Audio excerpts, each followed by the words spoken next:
Insider live में आपका स्वागत है। आपके साथ में मैं हूं अनामिका और इस वक्त हमारे साथ में है काफ़ी सालों से जो समाज सेवा में लगे हुए हैं, कह सकते हैं कि 30-40 सालों से समाज सेवा में लगे हुए हैं। और सबसे बड़ी पहचान इनकी बता दें कि जब कोरोना काल आया था उस वक्त ऑक्सीजन की किल्लत की वजह से कई लोगों की जान जा रही थी। उस वक्त इन्होंने कई लोगों को ऑक्सीजन सिलेंडर उपलब्ध कराया था, जिसके बाद से ये ऑक्सीजन मैन के नाम से भी जाने जाने लगे।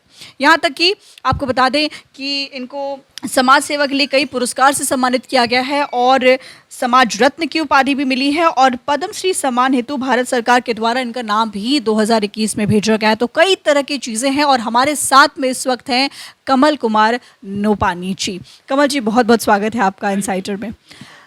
अभी सबसे पहला तो सवाल आपसे ये करेंगे कि आप इतने सालों से समाज सेवा से जुड़े हुए हैं, ऑक्सीजन मैन के रूप में आपका नाम रहा है। इस सवाल पर हम बाद में आएंगे, लेकिन पहला सवाल ये है कि पटना में नगर निगम का चुनाव होने वाला है अक्टूबर में, 10 से 20 अक्टूबर के बीच में। आप उस चुनाव को लड़ने जा रहे हैं, लेकिन जो सीट है वो महिला सीट के रूप में कही जा रही है, क्या कहेंगे इस पर? देखिए मैम, पहले तो आपको बहुत बहुत धन्यवाद इनसाइडर न्यूज़ चैनल को कि आपने जानकारी है। और सबसे बड़ी बात है कि देखिए, जब ये चुनाव आया, अखबार के माध्यम से जानकारी मिली कि प्रथम बार बिहार में जनता के द्वारा मेयर और डिप्टी मेयर की वोटिंग होगी, तो बहुत अच्छा लगा, सुखद अनुभव हुआ कि नहीं, ये वास्तविकता है, ये होना चाहिए था, ताकि पार्षदों का जो मैनेजमेंट का खेल है वो रुक सके। इसके लिए मैं माननीय मुख्यमंत्री जी का हृदय से आभार व्यक्त करता हूँ। सामाजिक संगठन, व्यावसायिक संगठनों के माध्यम से प्रेशर हुआ कि नहीं, चुनाव लड़ना है, ज़मीन पे रह के कुछ जनसेवा का काम को और आगे बढ़ाना है।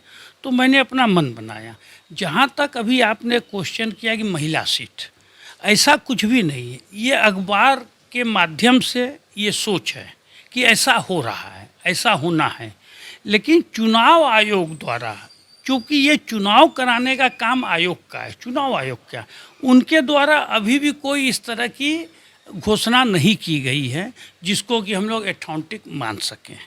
इसलिए अभी भी मुझे पूरा विश्वास है कि सामान्य सीट ही रहेगी और उसमें चुनाव यदि होगा तो निश्चित रूप से मैं उसमें फाइट करूंगा। एक बात मैं और बीच में बोलना चाहूँगा कि सुप्रीम कोर्ट की रूलिंग है कि यदि मेयर और डिप्टी मेयर का चुनाव यदि किसी स्टेट में प्रथम बार होता है तो उस चुनाव आप यदि आरक्षित करना चाह रहे हैं तो आप उसके आयोग का गठन करेंगे, गठन करके नए रोस्टर को बनाएंगे और उस अनुसार आप चुनाव करा सकते हैं। तो ये व्यवस्था, जैसा हमारी जानकारी में, अभी तक बिहार सरकार के द्वारा ऐसा कोई भी कदम नहीं उठाया गया है कि इस तरह से चुनाव हो सकता है।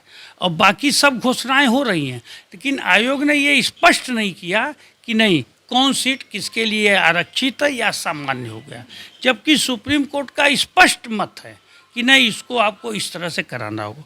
तो मुझे अभी भी पूरा विश्वास है कि अगर चुनाव सामान्य है तो कोई बात नहीं है, जनरल सीट होता है तो, यदि कोई भी आरक्षित सीट होता है तो ये चुनाव फिर निश्चित रूप से स्थगित होगा, क्योंकि जो माननीय सर्वोच्च न्यायालय की जो रूलिंग है उस अनुसार ही चुनाव आयोग को चुनाव कराने होंगे, ऐसा हमारा मानना है। अगर उसके अनुसार चलना हुआ तो 6 से 8 महीना और इनको समय लगेगा आयोग बना करके, नया रोस्टर बना करके, तब सीट जाके आरक्षित हो। तो अभी भी हमारा पूरा विश्वास है कि ये चुनाव आयोग जनरल सीट की घोषणा होगी, जनरल की होगी तो हम लोग निश्चित रूप से मन बनाए हुए हैं और चुनाव में जनता के बीच जाने का काम करेंगे और जनता का आशीर्वाद प्राप्त करने का पूरा प्रयास करेंगे। तो आपके हिसाब से, आपने बोला कि बिहार में पहली बार ऐसी व्यवस्था हो रही है, इतने सालों से बिहार में इस तरह की व्यवस्था क्यों नहीं की गई थी? क्या लगता है आपके हिसाब से? ये पूरे देश में ये व्यवस्थाएं, अलग अलग राज्य अपने अपने अधिकार क्षेत्र के हिसाब से निर्णय लेते हैं। आप हिंदुस्तान में महाराष्ट्र देखोगे, मध्य प्रदेश देखोगे, कई स्टेट ऐसे हैं जहाँ पे कि सीधे मेयर का चुनाव है, और बहुत से स्टेट ऐसे हैं मैक्सिमम जहाँ पे कि पार्षद लोग या जिला परिषद सदस्य लोग, जिला परिषद चेयरमैन का या पार्षद लोग मेयर का चुनते हैं, वो सीट गणना के हिसाब से। तो ये चीज़ें कई जगह हैं भी और कई जगह नहीं भी हैं। सरकार ने ये महसूस किया, बिहार सरकार के पूरी बिहार की जनता को आभारी होना चाहिए कि माननीय मुख्यमंत्री जी ने इस चीज़ को महसूस किया कि इस तरह 75 पार्षद, यदि पटना का एग्जाम्पल देते हैं तो 75 पार्षद मिलके एक मेयर का चुनाव कर रहे हैं, तो फिर वो अपने हिसाब से खेल खेलते हैं। बहुत कुछ बोलने की ज़रूरत नहीं है, ये हर कोई समझ रहा है कि क्या होता है। और जब ये जनता के द्वारा वोटिंग हो रहा है तो इसमें कहीं कोई खेला नहीं है।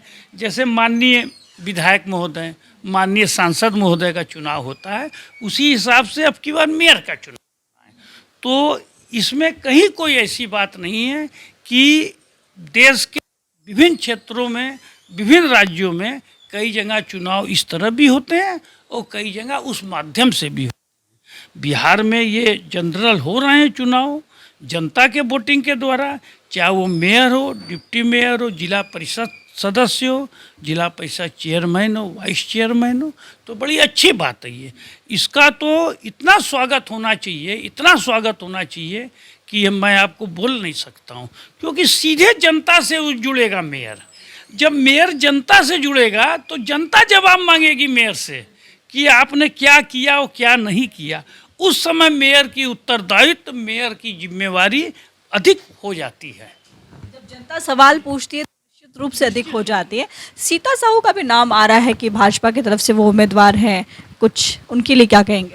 नहीं, देखिए, सीता साहू जी सम्मानित महिला हैं, मेयर रही हुई हैं पटना का। और सीता साहू जी ने पार्टी का, जहाँ तक आपने बात बोला, कोई भी पार्टी का सिंबल पे चुनाव होता है। ये चुनाव होता है डायरेक्ट पार्षदों के द्वारा हुआ था सीता साहू जी का चुनाव। तो 5 साल, पिछले 5 साल में आप स्वयं निर्णय करें, पटना की जनता निर्णय करे कि क्या डेवलपमेंट हुआ नगर निगम के क्षेत्र में। वो तो देखने की चीज़ है, ये बोलने की चीज़ नहीं है मैम। ये तो शहर में दिखनी चाहिए, रोड पे दिखनी चाहिए कि 5 साल में क्या विकास कार्य हुए हैं। उसकी गणना करने का अधिकार लोगों को है। यदि वो गणना करेंगे तो हर चीज़ सामने आ जाएगी कि कैसा काम हुआ, क्या काम हुआ। एक सवाल ये कि इसमें निश्चित रूप से आपने बताया कि जनता अब डायरेक्ट चुनेगी जब अगर जनरल हो जाएंगे चुनाव, तो लेकिन इसमें साफ सुथरी छवि के लोगों का आना बहुत ज़रूरी है। जैसे कि आपने बताया या आपके बारे में जो है चर्चा जो है कि बहुत ज़्यादा समाज सेवा का काम आप करते रहे हैं। भाई, जिस वक्त लोगों को सबसे ज़्यादा ज़रूरत थी जिस चीज़ की, कोरोना काल में ऑक्सीजन सिलेंडर नहीं मिल रहे थे, उस वक्त ये ऑक्सीजन मैन के नाम से फेमस हुए थे। तो इन तमाम चीज़ों को लेकर के क्या कहेंगे कि साफ़ सुथरी छवि के ही लोग को आना चाहिए इसमें? निश्चित रूप से देखिए, विधानसभा और लोकसभा ये 2 ऐसी सार्वजनिक संस्थाएं हैं। राज्य में विधानसभा और देश में लोकसभा, जनता चुन के उनको भेजती है। वहाँ पे पार्टी का काम होता है, वहाँ पार्टी बेस्ड चुनाव होता है। तो उसमें गणित होती है, इतने सदन में होने चाहिए मिनिमम। जैसे बिहार में 243 विधानसभा है तो 122 मिनिमम संख्या चाहिए सरकार के लिए। पार्लियामेंट में 543 है, 42 है, उसमें भी 273 चाहिए, उसमें भी, या 272 चाहिए सीट कंप्लीट करने के लिए। तो उस समय पार्टी बेस पे जनता वोट देती है। जो जिस पार्टी से जुड़ी हुई है वो उसी को वोट देती है, और फिर जो निर्णय आता है देश के सामने आता है। क्योंकि ये चुनाव पार्टी से हट के है, सपोर्ट हो सकता है पार्टी का पीछे से, लेकिन डायरेक्ट पार्टी का कोई सिंबल नहीं होता है, कोई इंटरफेयर नहीं होता।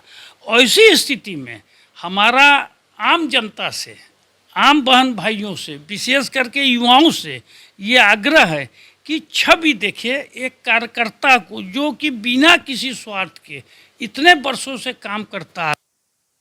तो अगर काम हुआ है तो काम के आधार पर यदि तो आने वाला पटना कितना बेहतर हो सकता है, ये स्वयं वो कार्यों को देख करके निर्णय लेंगे।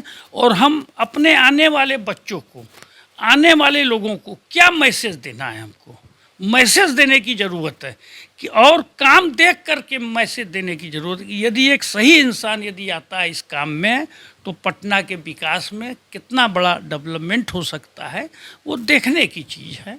ये तो बोलने पर तो नहीं होगा, लेकिन यदि विश्वास है और यदि सब कुछ बेहतर होता है तो आज आप इंटरव्यू ले रही हैं 2 साल में 3 साल में आपको स्वतः पता लग जाएगा कि मैंने जितनी बात आपके माध्यम से बोली है वो एक्चुअल में ज़मीनी हकीकत है कि हवा हवाई।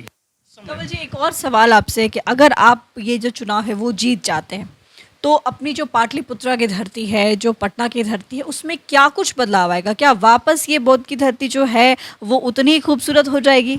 क्यों नहीं हो सकती है? देखिए, इच्छा शक्ति चाहिए। सरकार के द्वारा हर क्षेत्रों में काम हो रहे हैं, ऐसा मैं नहीं मानता। बस उसकी मॉनिटरिंग होनी चाहिए, लाइबिलिटीज फिक्स होनी चाहिए। जो समृद्ध साथ के अधिकारी लोग हैं, जो काम देखते हैं, करते हैं, उनकी जिम्मेवारी तय होनी चाहिए कि यदि ये व्यवस्था सरकार ने दिया है तो आपको ये काम करना होगा। वो नहीं हो पाता है। और मैंने तो 5-7 तो मेन इशू उठाए हुए हैं, और एक तो सबसे बड़ी मेन इशू वेंडिंग जोन। आज आप शहर में वेंडिंग जोन अगर ठीक होता है तो उसके 2 लाभ मिलते हैं। एक तो जो फुटकर दुकानदार हैं, ठेले वाले दुकानदार हैं, जो रोज़ 200, 500, 700 रुपया, 800 रुपया कमाते हैं, तब जाके घर का उनका चूल्हा जलता है। नगर निगम का डंडा भी चलता है उन पे, क्योंकि वो इलीगल लगाए हुए हैं, उनके पास कोई विकल्प नहीं है। और जबकि सुप्रीम कोर्ट की भी ये रूलिंग है कि हर वार्ड में या हर अनुमंडल में, हर स्तर पे एक वेंडिंग जोन होना चाहिए। यहाँ पे कि फूड का पूरा जो है वो रेकड़ी। अब देखिए, ये जो पटना का मौर्य लोग हम देखते हैं जहाँ पर कुछ फूड्स है, क्योंकि पटना वाले जो है वो चाहते हैं कि कोई ऐसी जगह हो जहाँ पर लोग जाकर के टाइम स्पेंड कर सके, कुछ अच्छा खा पी सके। ऐसी जगह नहीं है, उन लोग को हर दिन हटाना पड़ता है अपना और हर दिन लगाना पड़ता है। कितना बड़ा नुकसान हो रहा है। अगर सिस्टम है, अगर वेंडिंग जोन बना दिया जाए और उन लोग को उसमें शिफ्ट कर दिया जाए तो एक तो उनका व्यापार कभी प्रभावित नहीं होगा, और दूसरा जाम की समस्या का बहुत हद तक निदान उसी से निकल जाएगा। एक तो ये हमारे दिमाग में झुग्गी झोपड़ी कितनी है यहाँ पे, बहुत ज़्यादा, 108 या 9 स्लम एरिया है। और ये भी एक रूलिंग है कि उजाड़ने के पहले आपको बसाना है। वो लोग भटकते हैं, कभी इधर कभी उधर। ये सरकार को ज़मीन भी चाहिए, निश्चित रूप से चाहिए डेवलपमेंट के लिए, तो ज़मीन लें, कहीं कोई दिक्कत नहीं है, वो लोग भी देने को तैयार हैं। मैं स्वयं घुमा हूँ, लेकिन उसके पहले उनकी रहने की व्यवस्था करते बस। अब तो ये एक दूसरा विषय है। तीसरा एक छोटी सी बात है कि एक रोड 200 मीटर की बनाई जाती है गली, टेंडर होता है 20 लाख, 18 लाख, 22 लाख का, जहाँ तक हमको पता है टेंडर होता है। रोड बन जाती है, 1 महीने बाद एक विभाग आता है, उसको साइड से काट के मट्टी फेंक के चल जाता है। फिर दूसरा विभाग आता है, वो 20 से काट के पाइप बिछा के चला जाता है। फिर टेंडर होता है कि फिर चलने में लोगों को दिक्कत, रोड कटी है, खाली मट्टी भी लगा हुआ है, बालू डाल दिया है, तो फिर उसका टेंडर होता है, फिर उस पर पैसे लगते हैं, फिर वही की प्रक्रियाएँ जारी रहती। क्यों नहीं सभी विभागों से समन्वय स्थापित करके, और एक ही बार यदि उस रोड का काम यदि सही ढंग से हो जाए, उस गली का हो जाए, तो एक तो आने जाने वाले लोगों की परेशानी से बचेंगे, दूसरा कितना बड़ा सरकारी खजाने की बचत होगी, ये आप शायद कैलकुलेशन करने की चीज़ है मैम। और तो बाकी तो देखिए, शुद्ध पानी, महिलाएं लोग बाहर से आती हैं, क्योंकि राजधानी है बिहार की, कोर्ट कचहरी, डॉक्टर, 10 तरह के काम है, व्यापारिक से लोग आते हैं, तो कम से कम सही जगह शुद्ध पानी, बाथरूम महिलाओं का बने हैं यहाँ। हम नहीं कहते नहीं बने, लेकिन चलिए आप हमको दिखला दीजिए। आप लोग तो प्रेस से जुड़े हैं, कितने बाथरूम में ताले लगे हैं और कितने बाथरूम में गंदगी का अंबार लगा हुआ है। नहीं तो क्यों न, बस चीज़ें बनी, पैसा लगा सरकार का। अगर उसी पे जिनके जिम्मे वो काम है, यदि उसी की अगर उस पर मॉनिटरिंग फिक्स कर दी जाए, तो वो निश्चित रूप से वहाँ बैठेगा और ड्यूटी भी देगा और चीज़ें भी सफाई होंगी। बस इच्छा शक्ति यदि हो आदमी में, तो हम समझते हैं कि इसी तरह से कई कामें हैं। बच्चों के खेल के मैदान, बहुत बढ़िया पार्क की व्यवस्था, वॉकिंग तो हर एरिया में हो गई है लगभग, और हर लोग खूब आनंद ले रहे हैं, इसका खूब लाभ ले रहे हैं, योगा भी कर रहे हैं पार्क में। लेकिन बच्चों के खेल का जो मैदान है वो उपलब्धता नहीं है। उनको पैसा कहाँ है बच्चों के पास, और खेलना है, तो उनकी व्यवस्था के लिए भी हमारे मन में है कि कुछ ऐसा उपाय लगे ताकि उनको भी इसका लाभ मिले और बिहार का नाम देश में खेल के क्षेत्र में भी रोशन करेंगे, तो इसका यही सब सोचने का। शुक्रिया कमल जी।